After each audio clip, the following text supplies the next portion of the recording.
Magandang tanghali, ngayon po ay araw ng Miyerkules, 1 ng Hunyo, taong 2016. Narito ang mga balitang tinututukan sa Pilipinas at sa buong mundo. Kakayahan ng hukbong dagat ng Pilipinas mas palalakasin dahil sa maritime dispute sa West Philippine Sea.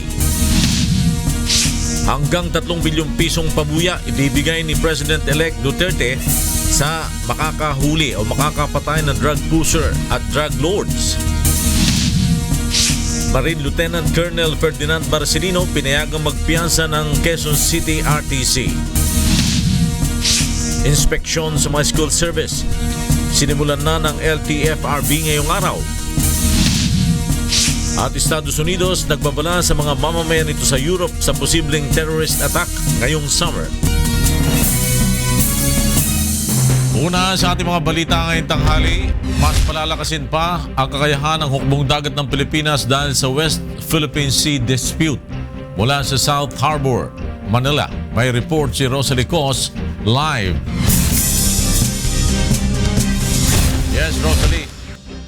Magandang tanghali, Flor. Huling military event na dinaluhan ni Pangulong Benigno Aquino III bilang Commander-in-Chief ng Armed Forces of the Philippines ang pagdiriwang ng ika-118 anibersaryo ng pagkakatatag ng hukbong dagat ng Pilipinas.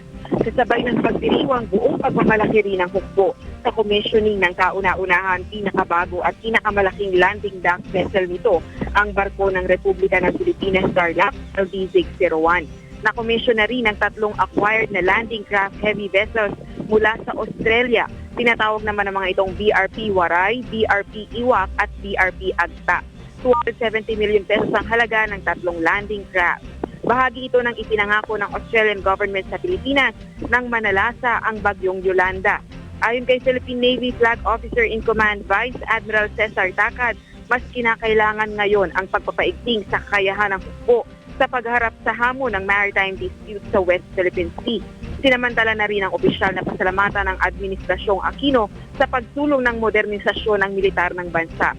Samantala, sa huling speech ni Pangulong Aquino bilang Commander-in-Chief ng AFP, nagpasalamat na rin ito sa buong hukbong sandatahan ng Pilipinas na kanyang nakasama sa 6 na taon niyang administrasyon sa bansa. Lord? Rosalie Cos nagulat mula sa Manila, South Harbor. Magbibigay ng pabuya si President-elect Rodrigo Duterte sa miyembro ng Philippine National Police o Armed Forces of the Philippines na makakahuli o makakapatay ng drug pusher at drug lord. Mula sa Davao City, may report si Nel Maribohok live. Yes, Nel. Lord, muling binigyan diin ni President-elect Rodrigo Duterte na pangunahing magiging polisiya niya ang pagsugpo sa kriminalidad at iligal na droga sa bansa. Kaugnay ng kanyang mga hakbang na ito, inanunsyo ng incoming President na handa siyang magbigay sa mga miyembro ng Philippine National Police at Armed Forces of the Philippines ng pabuya ng hanggang 3 milyong piso o depende sa laki ng impluensya ng kanilang mahuhuling drug pusher o drug lords. At may 3 million ako sa mga drug lords. Ang susundin lang nila, I'm sure that the entire Philippines is listening, ang problema lang nila is gaano kadali. But I'm not saying that you kill them, but the order is dead or alive. Itong supervising drogista, you get about 2. Ngayon, kung medyo sa second echelon lang yan, branch na 1 million. Ayon kay Duterte, kukuhanin ng pondo sa pabuya mula sa mga nag-donate sa kanya para sa eleksyon. Nilinaw ni Duterte na dapat ang magiging operasyon laban sa droga ng mga otoridad ay batay pa rin sa mga umiiral na batas. Plano rin ni Duterte na gamitin ang AFP laban sa pagsugpo sa iligal na droga. Ayon pa sa incoming President, hihilingi niya sa Kongreso na amyendahan ng probation law at ma-exempt ang mga drug cases, kung saan ang probation law ay nagiging takbuhan ng mga drug pusher upang makapagpiyansa at makapagpatuloy sa kanilang illegal na gawain. Floor? Nel Maribohok nagulat mula sa Davao City. Ipinakilala na kagabi ni President-elect Rodrigo Duterte ang mga miyembro ng kanyang gabinete. Narito ang report ni Nel Maribohok. Pagkatapos ng naganap na pakikipagpulong ni President-elect Rodrigo Duterte sa ilang incoming cabinet members sa guest house ng DPWH sa Davao City kagabi, ay formal na niyang ipinakilala ang makakasama sa kanyang official family. Department of Finance, Secretary Carlos Dominguez.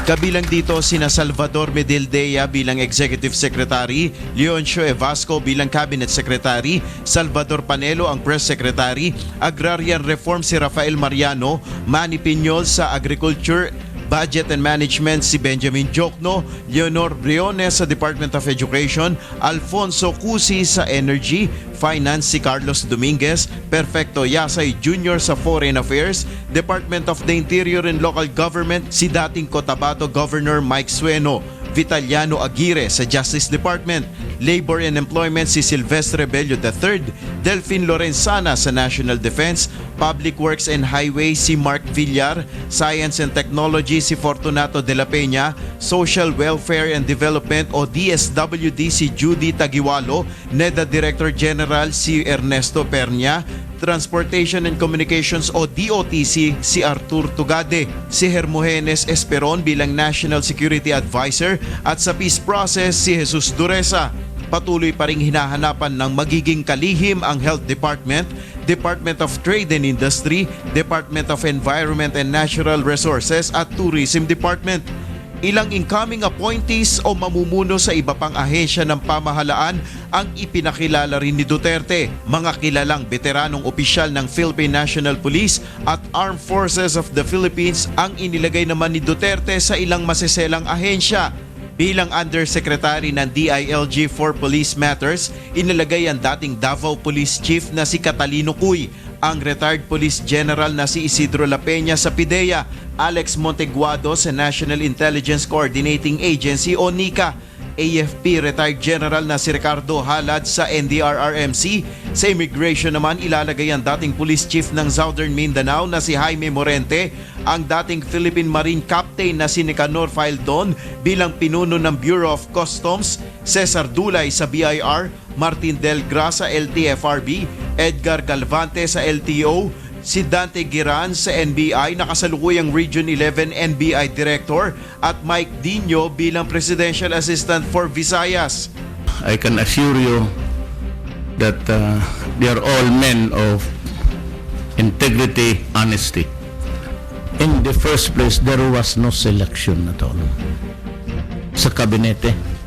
Maybe dyan sa baba. But itong mga critical or crucial Immigration, NBI, LFTRB, yung mga corrupt opisina, ako na mismo ang kumuha. Ayon pa kay President-elect Duterte, bibigyan niya ng free hand ang kanyang gabinete sa kani-kanilang mga ahensya. Hindi ako makikialam. Ang gusto ko lang na walang reklamo yung tao. But I have a few suggestions. For example, I do not want people queuing.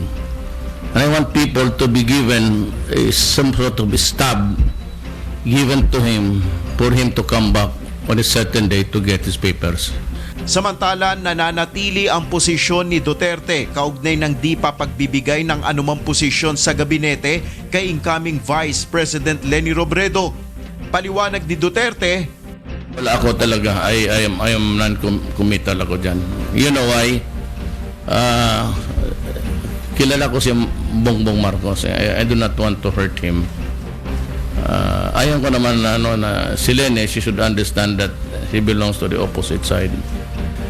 Well, there is no law which says that it's a compelling reason for her to be a member of the cabinet. sa ngayon ayon kay Duterte wala pa silang nakatakdang pagpupulong ni Vice President-elect Robredo upang mapag-usapan ang ilang mga pulisiya o programa ng incoming administration.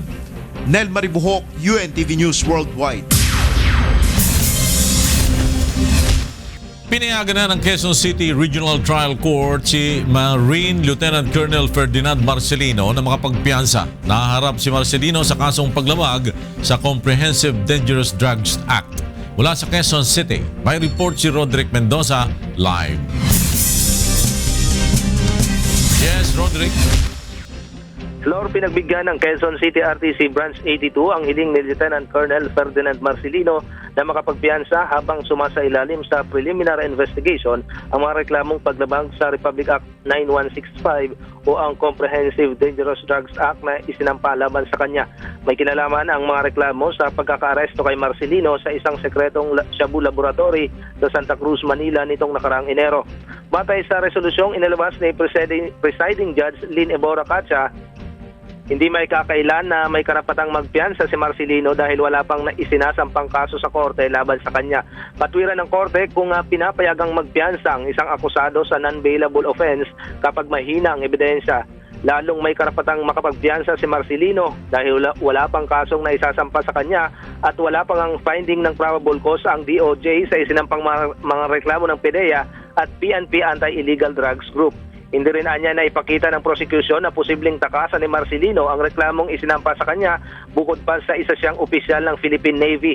1 milyong piso ang itinakdang piyansa ng korte para sa pansamantalang paglaya ni Marcelino.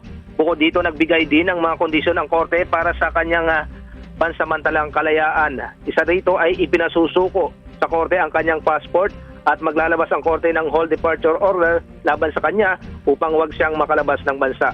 Samantala, hindi naman pinagbigyan ang hiling na makapagpiyansa ng Chinese national na si Yan Yishu alias Randy na kasamang naaresto ni Marcelino. Magugunitang may hawak-hawak na shabu si alias Randy nang maaresto ito ng PDEA at PNP AIDG. Bukod dito, ayon sa korte, posibleng tumakas din umano ang Chinese national palabas ng bansa kapag pinayagan itong makapagpiyansa. Flor? Roderick Mendoza nagulat mula sa Quezon City. Samantala, iahabol ngayong hapon ng PNP Anti-Illegal Drugs Group ang motion for reconsideration na naglalayong pigilang makapagpiyansa si Lieutenant Colonel Ferdinand Marcelino. Ang ulat, ibibigay po sa atin ni Lea Ilagan live. Yes, Lea. Magandang tanghali sa iyo, Flor. Naglilikom na ng sapat na halaga ang kampo ni Lieutenant Colonel Ferdinand Marcelino para mapiyansahan ito. Base sa text message ng tagapagsalita ng opisyal, kahapon pa nila natanggap ang notice at naghahanap na sila ngayon ng perang pampiyansa. Samantala, magkakain naman ang motion for reconsideration ng PNP Anti-Illegal Drugs Group para pigilan ang desisyon ng korte na pumapayag na pansamantalang makalaya si Marcelino. Ayon kay AIDG Legal and Investigation Division Chief Police Superintendent Enrico Rigor, posibleng may nakaligtaan ng hukom sa mga ipinasa nilang ebidensya laban kay Marcelino. Sinabi pa ni Rigor na nakapagtatakang pinayagang magpiyansa si Marcelino, ganong denied ang petition for bail ng kasama nitong Chinese na si Yan Yishu alias Randy. Aniya, pareho ang isinampa nilang kaso at ebidensya na isinumite sa korte laban kay Marcelino at Randy, kaya't kukwestiyonin nila kung bakit magkaiba ang desisyon ng korte sa bail petition ng mga ito. Ikinalungkot at dismayado naman ang mga operatiba sa pagpayag ng korte na magpiyansa si Marcelino sa kabila ng mga isinumite nilang ebidensya.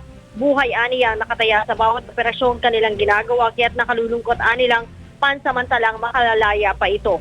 Si Marcelino at Randy ay nahuli na pinagsanib na pwersa ng PNP, AIDG at PDEA sa isang townhouse na ginawang shabu laboratory sa Santa Cruz, Manila noong buwan ng Enero.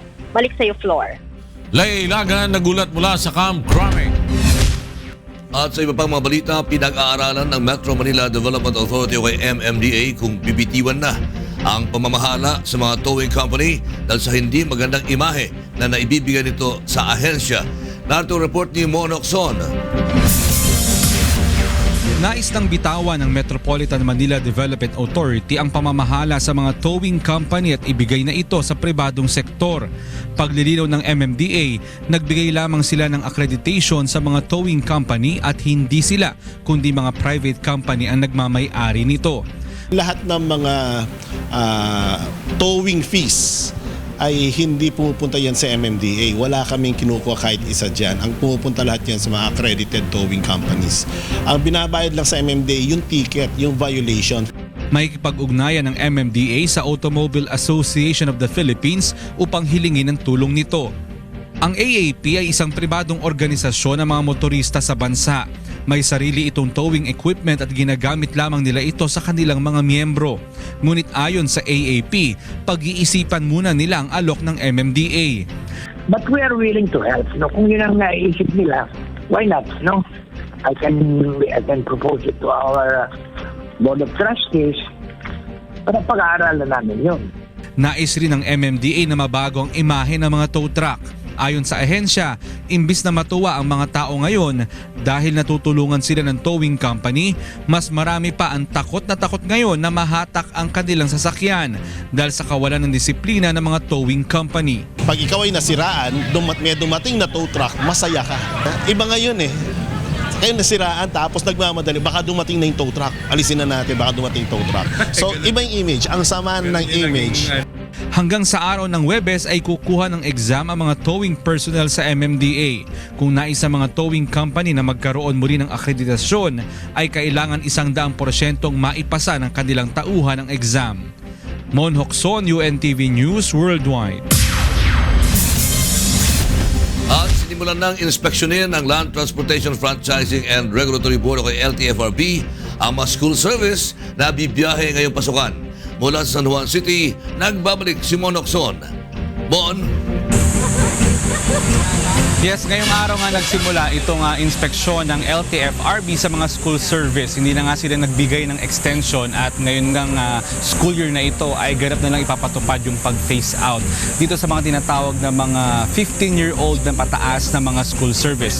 Dito sa aking likuran, patuloy yung pagsasagawa ng inspection at kung makikita nyo, isa sa mga chinecheck itong ating mga taga-LTFRB ay yung pagkakaroon syempre nitong tinatawag na fire extinguisher. Ito ba ay hindi naman expired, no? Hindi po. Isang palatandaan daw para makita na hindi expired ay nasa, ayan, kulay green yung arrow. Ayan, kulay green. Tapos, ito, meron ding early warning device. Kailangan meron ng isang school service niyan. Hindi rin syempre dapat mawala itong tinatawag na first aid kit. Ito din, early warning device at mga tools. Tignan naman natin yung loob, no, kung okay. So kung markings lang ang pag-uusapan, okay din naman, merong proper markings yung school service. At dito sa loob, ayan, chinecheck din. Ayan. Chinecheck kung matibay itong mga, okay ba kuya? Yung mga seat belts. Isa sa mga pamantayan ngayon ng LTFRB, dapat lahat ng mga school service front-facing itong mga upuan. So dapat nakaharap dito sa may driver. Tulad nito, ayan, yung seatbelt niya okay naman. Chinecheck nila isa-isa. Seatbelt. Ayan. Meron ding aircon. Itong unit na ito na tinitignan natin, sabi nung may-ari, 4,500 monthly yung kanyang sinisingil sa mga bawat estudyante yun, 4-5. Tapos mag-a-add pa siya ng 300. Kasi dito sa harap, naglagay sila, although hindi ito required pero optional, naglagay ang may-ari ng CCTV. Ito. Merong CCTV. Optional lang naman yan, hindi naman record ng LTFRB pero maganda rin naman at meron silang inilagay na ganito. So ito yung pumasa, no? Isa sa mga pumasa na school service na ini-inspeksyon ng LTFRB. Pero tingnan natin, meron kasing mga hindi front-facing na mga sasakyan gaya ng mga ginagamit ngayon. Tingnan natin to. Excuse me lang Ito, gaya nito. Itong sasakyan na ito, hindi na daw ito pwede dahil magkaharap yung mga upuan. Dapat front-facing. So pag ganito ang school service, hindi na yan papayagan. Ngayon nag-i-inspeksyon ng LTFRB pero sa susunod na pagkakataon, pagbalik nila at nakitang ganito pa rin, itong mga upuan na ito magkaharap, hindi na ito papayagan. Bakit kailangan front-facing? Kasi ang isinasaalang-alang ng LTFRB ay yung kaligtasan ng mga bata para merong seatbelt na maayos. So pag ganito, hindi daw yan pwede.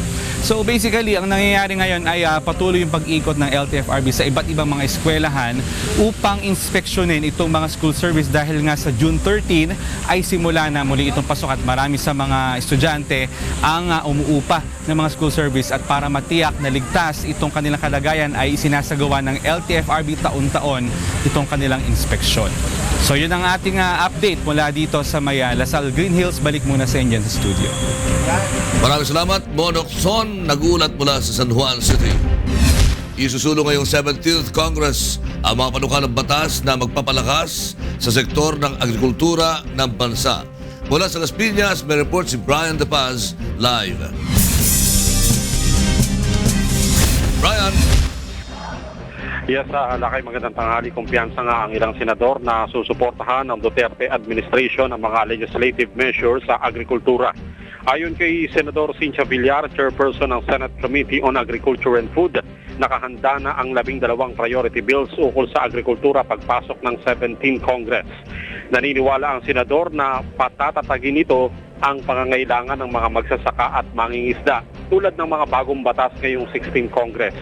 Bukod sa agricultural bills, may mga panukalang batas na para sa fisheries sector. Ayon kay Villar, malaking bagay ang nagagawa ng mga pagdinig at investigasyon ng Senado sa pagbuo ng ganitong legislative measure. Layunin nitong tuldukan ang smuggling at modus operandi na ginagamit ang importation permits ng farmers' cooperatives. Ayon sa Senadora, palalawakin pa ng mga bagong batas at panukala ang competitiveness ng agriculture at fisheries sector. Balik sa iyo, Lakay. Maraming salamat, Brian De Paz, nagulat mula sa Las Piñas. Malapit na maging operational ang Passport Center para sa mga overseas Filipino worker o OFW. Mula sa Pasay City, may report si Aiko Miguel, live. Aiko. Magandang tanghali, Lakay. Isinasaayos na ng Department of Foreign Affairs ang Passport Center na nakalaan para lang sa overseas Filipino workers. Sinatapos na lang umano ang ilan pang regular passport appointments bago itutuluyang gawing OFW Passport Center ngayong taon. Ayon kay Foreign Affairs spokesman Charles Jose, ang OFW Passport Center ay matatagpuan sa kasalukuyang consular office sa Robinson's Galleria sa Ortigas, katapat ng Philippine Overseas Employment Administration o POEA. Hindi umano gaya ng regular passport applicants, hindi na kailangan pang kumuha ng online appointment ang mga OFW na dati nang nagtatrabaho na sa ibang bansa o mangingibang bansa pa lang. Pansamantala, habang hindi pa nagbubukas ang OFW Passport Center sa Ortigas, bukas ang mga DFA consular offices nationwide para sa pagproseso ng passport. Noong nakaraang Huwebes, Lakay, lamang binuksan naman ang courtesy lane para sa overseas Filipino workers sa DFA Asiana. Ayon pa kay ASEC Charles Jose, ang ibibigay na passport center sa ating mga kababayang OFW ay pagbibigay halaga sa kanila, lalo na sa kanilang ambag na remittances sa Pilipinas na umaabot sa mahigit $20 billion bawat taon. Daan-daang OFWs ang tinatayang pumipila araw-araw upang mag-ayos ng kanilang passport. Malaking tulong at kumbinyente ang pagkakaroon ng OFW courtesy lane, lalo na sa mga umuuwi lang dito sa Pilipinas para sa pagpaparenew ng kanilang dokumento. Samantala, bukod sa passport center na ilalaan sa OFWs upang ma-improve ang passport services sa bansa, ang lahat umano ng hindi magpapakita na passport applicant sa araw ng kanilang appointment ay mababan ng 30 days sa pagkuha ng panibagong appointment. 47% umano kasi ang mga nagpapa-appointment ngunit hindi pumupunta para sa pagproseso ng kanilang passport. Ang 30 days ba na isang hakbang upang matugunan naman ang pangailangan ng mga kailangan talagang makakuha ng Philippine passport na umaabot sa 15,000 applicants sa araw-araw. Yan muna ang latest live. Balik sa iyo, Lakay. Maraming salamat, Aiko Miguel mula sa Pasay City. Muling nagbabala ang Department of Health o DOH sa publiko sa mga sakit na maaaring makuha ngayong tag-ulan. Naritong report ni Lalaine Moreno. Kasabay ng nararanasang madalas na pag-ulan ay muling nagpaalala sa ating mga kababayan ang Department of Health sa mga sakit na maaaring makuha sa pagbabago ng panahon. Sa isang pulong balitaan sa Western Visayas, sinabi ng DOH na kabilang sa mga sakit na nauuso ngayong tag-ulan ay ang leptospirosis, dengue at influenza. Nariyan din ang waterborne diseases na diarrhea, cholera, typhoid fever at hepatitis A na karaniwang nakukuha mula sa mga kontaminadong tubig. All of these to are cause for concern nato, no, mga sakit ngayon because of course no, pwedeng maglalain siya and cause death. Sa ulat ng DOH, mula January hanggang May 21, 2016, nasa 3,066 ang kaso ng dengue, habang 35 ang kaso ng diarrhea sa Region 6, 41 naman ang influenza cases at 35 ang kaso ng leptospirosis na may 5 nasawi. Posibleng tumaas pa ito kapag bumuhos ang malalakas na ulan na dala ng hanging habagat. Ayon sa DOH, dapat iwasang lumusong sa baha, lalo na kung may sugat at pakuluan ng tubig ng 2 hanggang 3 minuto bago ito inumin o gamitin sa pagluluto. Magkaroon ng proper hygiene at takpan ng bibig kung babahing o uubo upang huwag makahawas sa iba. So, reminder lang, no? Pinaka-importante, duha man lang nakabagay, personal hygiene kag environmental sanitation. Nananawagan rin ng DOH sa publiko na panatilihing malinis ang kapaligiran upang makaiwas sa mga sakit. Mula rito sa Iloilo, Lalaine Moreno, UNTV News Worldwide. At yan po ang ating health news ngayong tanghali. Magbabalik akong muli mamaya para sa iba pang balita. Balik sa inyo, Flor at Lakay. Magbabalik ang UNTV News.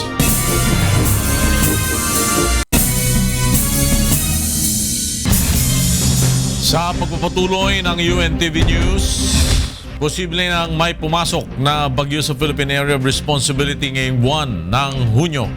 Ang detalye, bibigay sa atin ni Ray Pelayo. Ray? Magandang tanghali po sa ating mga kasambahay. Patuloy po ang pag-iral nitong ridge ng high pressure area at ang mga apektadong lugar yung nasa eastern section po ng Luzon at ng Visayas. Sa forecast po ng Pag-asa, ang Metro Manila at ang malaking bahagi ng ating bansa ay makakaranas po ng bahagyang maulap hanggang sa maulap na papawirin at magkakaroon din po ng papulupulong pag-ulan, pagkidlat at pagkulog o yung tinatawag po natin ng thunderstorms, lalo na po pagdating ng hapon o kaya po ay gabi. Sa ngayon po ay wala pa ring epekto sa ating bansa itong southwest monsoon, but by weekend ay o kaya next week ay posibleng bumalik po ang epekto nitong habagat. Sa ngayon po wala namang bagyo na mataan ng Pag-asa sa palibot ng Philippine Air Responsibility, pero ang buwan po ng Hunyo, maaari pong merong isa o walang bagyo din na pumasok sa Philippine Area of Responsibility. Yan ang ating ulat panahon. Balik sa inyo dyan sa studio. Ray Pelayo, nagulat mula sa Pag-asa DOST. Nagbabala si Senate Assistant Minority Leader Vicente Soto III laban sa isang painkiller substance na sinasabing dahilan ng pagkasawi ng 5 tao sa rave party sa Pasay City. Narito ang report ni Brian De Paz.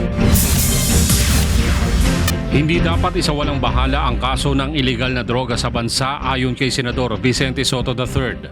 Sa kanyang privilege speech kahapon, sinabi ni Soto na may bagong suspected killer substances bukod sa ecstasy, marijuana at shabu na mapanganib o nakamamatay kung mali ang paggamit, ang Wariactive spray. Ito ay nagkakahalaga ng 750 pesos hanggang 1,500 pesos at madaling nabibili sa mga butika.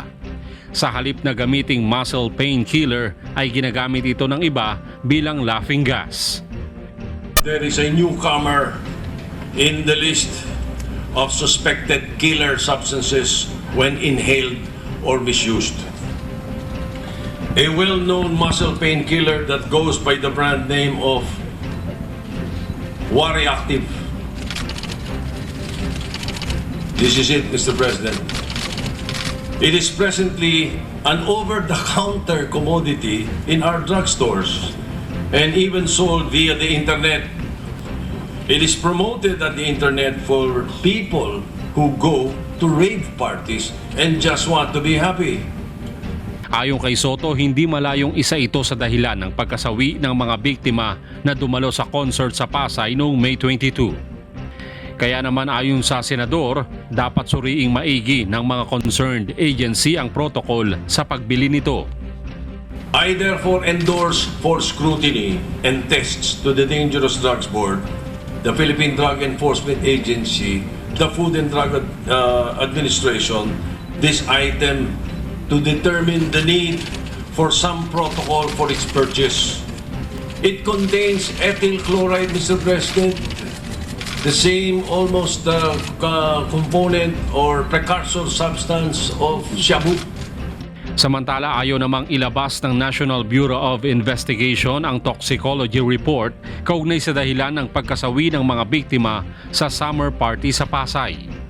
Ayon sa NBI, ito ang hiling ng pamilya ng mga biktima. Brian De Paz, UNTV News, Worldwide. Dinismiss ng Supreme Court ang magkahiwalay na petisyon ng natalong senatorial candidate na si Francis Tolentino at ng anak ni dating Laguna Governor E.R. Ejercito. Narito ang report ni Roderick Mendoza. Dalawang petisyon na may kinalaman sa katatapos na halalan ang dinismiss ng Korte Suprema dahil sa pagiging moot and academic. Ibig sabihin, wala na rin magiging silbi anuman ang maging desisyon dito ng mataas na hukuman. Isa dito ang petisyon ng natalong senatorial candidate at dating MMDA Chairman Francis Tolentino na humihiling sana na ipagpaliban ang proklamasyon ng tatlong nanalong senador na sina Sherwin Gatchalian, Ralph Recto at Laila de Lima. Katwiran ni Tolentino na kompromiso o hindi nakatiwa-tiwala ang resulta dahil sa pagbabagong ginawa ni Marlon Garcia sa hash code ng transparency server ng COMELEC. Pang-13 sa senatorial race si Tolentino, ngunit dahil naproklama na ang 12 nanalong senador, wala nang saysay ang kanyang petisyon. GR number 224329, Francis Tolentino versus COMELEC, Sherwin Gatchalian, Ralph Recto, and Laila de Lima. The court dismissed the petition for certiorari, prohibition, and mandamus with a prayer for TRO for being moot and academic. Dinismiss din ng Supreme Court sa kaparehong dahilan ang petisyon ng kampo ni dating Laguna Governor E.R. Ejercito. Hinihiling sana ng kanyang kampo na alisin sa balota ang pangalan ng kanyang anak na si George Antonio Ejercito matapos itong mag-withdraw sa kandidatura bilang gobernador ng lalawigan. Ngunit wala na rin itong silbi sa ngayon dahil tapos na ang halalan. The petition now presents a moot question and resolving the same would result in the court rendering an advisory opinion, which the court is proscribed from doing. Furthermore, the court found nothing to justify an exception to the rule on moot and academic questions. Parehong talunan sa pagkagobernador ang mag-ama, ngunit mas marami pang nakuhang boto ang nakababatang Ejercito. Roderick Mendoza, UNTV News Worldwide. Ipinahayag ni House Speaker Feliciano Belmonte na malabo nang may pagpaliban ng barangay elections. Mula sa Maynila, may report si Victor Cusare, live. Victor? Lord, wala ng panahon upang maipasa sa mababang kapulungan ng Kongreso ang mga panukala upang ipagpaliban ng barangay election na nakatakda sa Oktubre. Ayon kay House Speaker Feliciano Belmonte Jr., sa Lunes magsasara na ang 16th Congress. Anya, kahit muling ihain at maipasa sa 17th Congress ang panukala, posibleng i-veto lang din ito ni President-elect Rodrigo Duterte dahil gusto ng incoming President na matuloy ang barangay polls upang mabigyan ng panibagong mandato ang mga mamumuno sa mga lokalidad. Matutuloy lamang ang postponement ng halalan kung may ipapasang batas ang Kongreso. Subalit naniniwala si Belmonte na lihitimo ang dahilan ni COMELEC Chairman Andres Bautista kung bakit ito isinusulong ang postponement ng barangay elections. Una nang nabanggit ni Bautista na maaaring magresulta lamang sa election fatigue ang pagkakaroon ng sunod-sunod na halalan at mawala na ng gana ang mga tao na makilahok. Sa ngayon, nagsisimula ng maghanda ang COMELEC para sa barangay elections, lalo't walang katiyakan na mangyayari ang postponement dito. Subalit ayon sa poll chief, kung magkakaroon din lang naman ng Constitutional Convention para sa pag-amyenda ng konstitusyon, dapat isabay na lang sa halalan para sa bubuo ng CONCON ang pagpili naman ng mga mamumuno sa mga barangay. Lord? Victor Cusare, nagulat mula sa Maynila. Ipinagpaliban ng Malolos Regional Trial Court ang pagdinig sa kaso ni dating Major General Jovito Palparan na umano'y pagdukot at pagtorture sa magsasakang si Raymond Manalo noong 2006. Narito ang report ni Nestor Torres. Hindi natuloy ang pagdinig ng Malolos Regional Trial Court Branch 19 sa kasong illegal detention, physical injury at abduction na kinakaharap ni dating Major General Jovito Palparan. May kaugnayan ito sa umano'y pagdukot sa magsasakang si Raymond Manalo at kanyang kapatid noong 2006 sa San Ildefonso, Bulacan sa hinalang miyembro sila ng komunistang New People's Army. Ayon sa abogado ng mga biktima na si Attorney Edre Olalia, hindi nakadalo sa pagdinig ang kinatawan ng Office of the Ombudsman kaya ipinagpaliban ang hearing. Magugunitang noong 2015, iniutos ng Ombudsman ang paghahain ng kaso laban kay Palparan at 8 iba pang miyembro ng Citizen Armed Force Geographic Unit o CAPGU na inakusahan rin ng kidnapping. Si Palparan ay naaresto noong 2014 sa kasong kidnapping naman sa nawawalang estudyante ng University of the Philippines na sina Karen Empinio at Sherilyn Cadapan. Ayon kay Attorney Olalia, mas matibay ang kaso nila laban kay Palparan dahil buhay at maaaring dumalo sa pagdinig ang complainant. Itong kaso ni Raymond Manalo, bagamat malakas ang ebidensya natin doon sa kaso ng dalawang UP student, masasabi namin mas malakas pa nga to. Bakit? Kasi buhay si Raymond eh. Mula sa kanyang bibig, sasabihin niya ang karanasan niya eh. Samantalang doon sa UP students, bagamat malakas ang kaso, syempre iba pa rin dahil wala sila. Ikinatuwa naman ng biktima na papasok na sa arraignment stage ang kaso matapos ang 8 taon. Matagal ko nang ipinail na kaso sa ombudsman kahit na medyo natagalan ng halos 7 o 8 years ang itinatagal. Pero mas magiging ganap na masaya ako at lalo na yung mga biktima na kasama ko kung habang tapos na yung kaso ng empenyo kadapan ay makakonvict na siya habang nagtutuloy-tuloy yung kaso kong inilaban naman labang kay Jovito Palparan. Samantala, sa June 21 naman, itutuloy ng korte ang arraignment kay Palparan sa Manalo abduction case. Balak rin ng depensa na maghain ng motion upang mailipat na sa Bulacan Provincial Jail si Palparan mula sa Fort Bonifacio. Mula dito sa Bulacan, Nestor Torres, UNTV News Worldwide.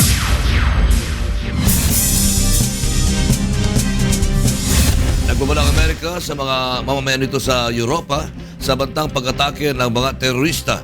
Ayon kay US State Department spokesman John Kirby, bagamat wala silang natatanggap na direktang pagbabanta, kailangan bigyan ng warning ang kanilang mga mamamayan dahil sa mga idaraos na malalaking events tulad ng Tour de France, European Football Championship at ang World Youth Day.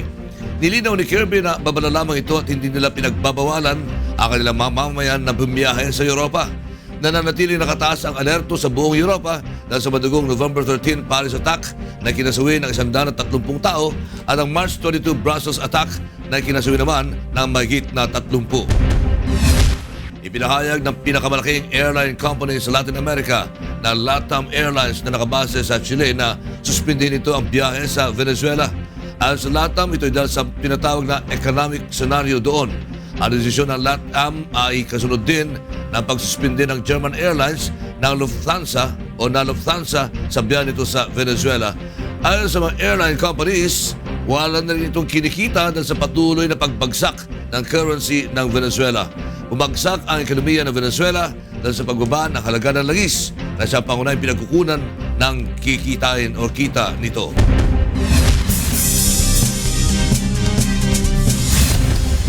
Pinahanga ng husto ng French street artist na si JR ang mga manonood sa ginawa niyang pagtatanghal sa Louvre Pyramid. Si JR ay isang optical illusionist na nagawang takpan ng malaking larawan ang fasad ng Trompe l'Oeil. Sa pinakabago niyang performance, pininturahan ni JR ang sarili kasama ang sikat na Chinese artist na si Liu Bolin. Kilala si Liu bilang the human chameleon dahil sa kanyang husay sa pagpipintura sa sarili at sa kamaglalaho ng parang bula sa background. Tumagal ng halos 3 oras ang pagpipintura sa katawan ng dalawa. Tatagal ang JR at the Louvre Street Art hanggang June 27. At yan po ang ating entertainment news ngayong tanghali. Ako po si Wyla Soriano. Balik sa inyo, Floor at Lakay. Maraming salamat sa iyo, Wyla. At yan ang kabuuan ng ating balitaan sa ngalan ni Kuya Daniel Rason at ng UNTV News and Public Affairs. Ako si Flor Perez. Ako naman si Rolly Lakay Gonzalo. May pangyayari bawat minuto at may balita bawat segundo. UNTV News. Magandang tanghali.